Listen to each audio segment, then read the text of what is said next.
Na número 3, eles estão pedindo para a gente classificar o verbo contar em vários contextos. Eu disse para vocês na aula passada que um verbo deve ser analisado dentro do seu contexto. Eu não posso analisar um verbo sozinho, falar o verbo contar é intransitivo. Não.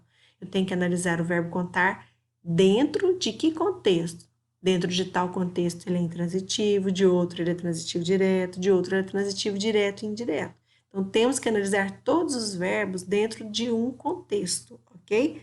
Vai ser a resposta logo abaixo. Letra A. Experiência profissional conta muito. Então, conta. Pronto, acabou. Não precisa de complemento. E o muito, Andreísa? O muito aqui é um advérbio de intensidade, é um acessório. Mas o verbo contar é um verbo intransitivo, ele tem sentido completo. Ok? João contou os carrinhos da coleção. Até o sentido do verbo contar aqui é diferente. Então, contou o quê? Os carrinhos da coleção. Verbo transitivo direto. Andrés, mas e da coleção não é transitivo direto e indireto? Não, não. Da coleção está vindo depois de carrinhos, tá? Então, não está completando contou. Então, contou é um verbo transitivo direto. E contou o quê? Os carrinhos da coleção. Mariana contará o segredo à amiga. Contará o quê? Do verbo contar, nesse sentido de dizer, né? Narrar. Contou o quê? O segredo, objeto direto, sem preposição. A quem? A amiga, objeto indireto com preposição. Lembrando que crase é a junção da preposição mais o artigo. Então, eu tenho o objeto direto e o objeto indireto ao mesmo tempo. É um verbo transitivo direto e indireto. Então, eu tenho o verbo contar dentro de três contextos com 3 transitividades diferentes. Aí vem a pergunta que eu acabei de dizer. Com base na comparação entre as orações e em suas respostas anteriores, é possível afirmar que a transitividade de um verbo é sempre a mesma, independente do contexto? Não. Temos que analisar os verbos dentro de um contexto. Não podemos analisar o verbo, uma palavra solta, sozinha, ok? Ela precisa estar inserida no contexto para eu observar a sua transitividade. Ok? Nós vamos para número 4. Número 4. Nas orações a seguir, identifique e sublinhe os complementos nominais. Então, Ítalo viu 3 fotógrafos encarregados de um grupo de 60 convidados e se dirigiu a outro ambiente. Então, se eu dissesse, Ítalo viu 3 fotógrafos encarregados e se dirigiu a outro ambiente. Encarregado de quê?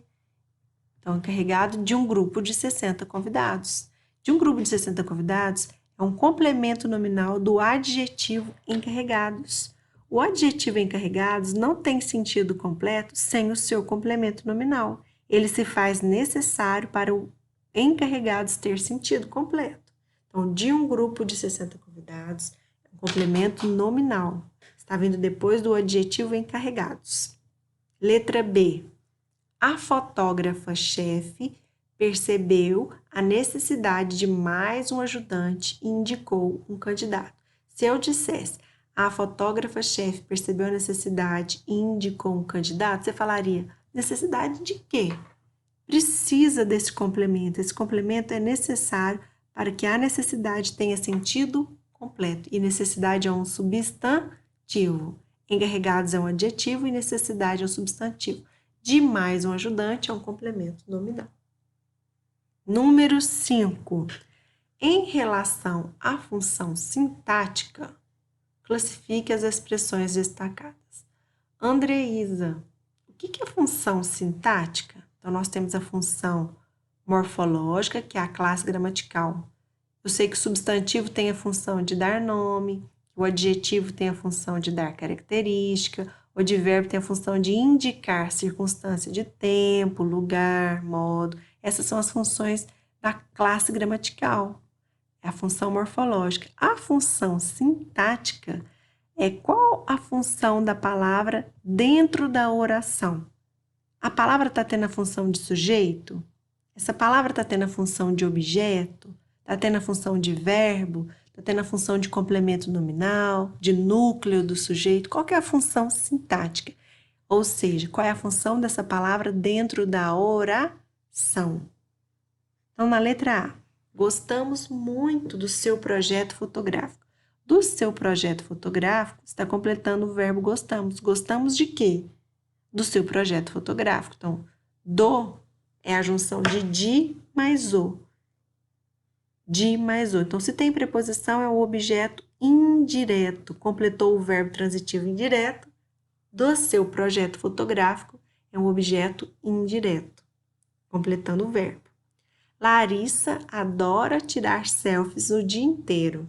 Adora o quê? Tirar selfies. Tirar selfies completou o verbo adora sem preposição. Então, é um objeto direto, sem preposição, objeto direto.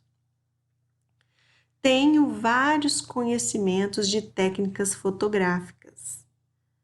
Tenho vários conhecimentos. Conhecimentos de quê? De técnicas fotográficas. De técnicas fotográficas tem preposição. Mas por que ele não é um objeto indireto? Porque ele está vindo depois da palavra conhecimentos, e conhecimentos é um nome, é um substantivo. Então, de técnicas fotográficas, mesmo tendo preposição, é um complemento nominal. Lembra que eu falei para vocês na aula passada? Ela vem precedida de preposição. Ela completa um nome. Conhecimentos é nome. Então, de técnicas fotográficas, complemento nominal. Letra D.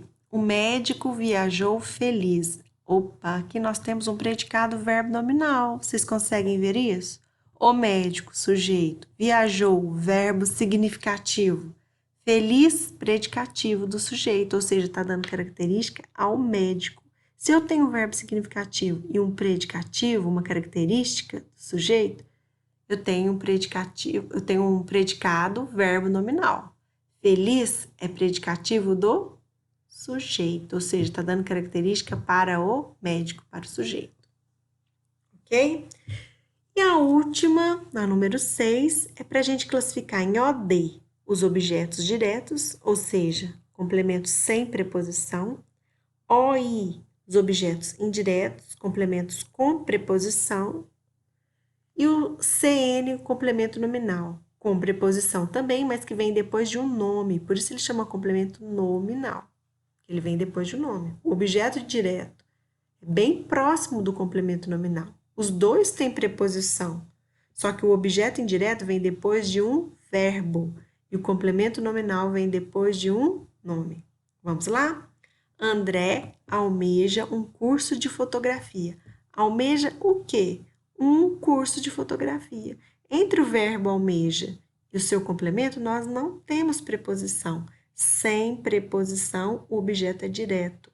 Ah, Andrés, eu estou vendo uma preposição aqui. A preposição está aqui no meio, não está logo depois do verbo. Eu tenho que analisar se a preposição vem logo depois do verbo. Não tem preposição? É objeto direto. Próxima. Seu trabalho revela o desejo de contribuição às causas ambientais. As causas ambientais têm preposição, lembrando que crase é a junção da preposição mais o artigo. Tem preposição? Tem, mas vem depois de que palavra? Contribuição. Contribuição é um nome. Então, as causas ambientais é um complemento nominal. Mesmo tendo preposição, Andreisa? Sim, mas vem depois de um nome, então é complemento nominal. Próxima. Seu trabalho revela. Revela o quê? O desejo. Então, entre o verbo e o seu complemento não tem preposição. Se entre o verbo e o seu complemento não tem preposição, porque esse aqui é um artigo, nós temos um objeto direto, sem preposição. Última. Raina entregou o prêmio à fotógrafa. Entregou o quê? O prêmio, objeto direto, sem preposição. A quem? A fotógrafa, com preposição. Lembrando que crase é a junção da preposição mais o artigo. Então, a fotógrafa é um objeto indireto. Então, relembrando, o objeto indireto vem com preposição, mas ele vem depois de um verbo. O complemento nominal também vem com preposição, mas ele vem depois de um nome, ok? Então, mais uma aula chega ao fim. Um beijo para vocês. Fiquem com Deus. Até a próxima.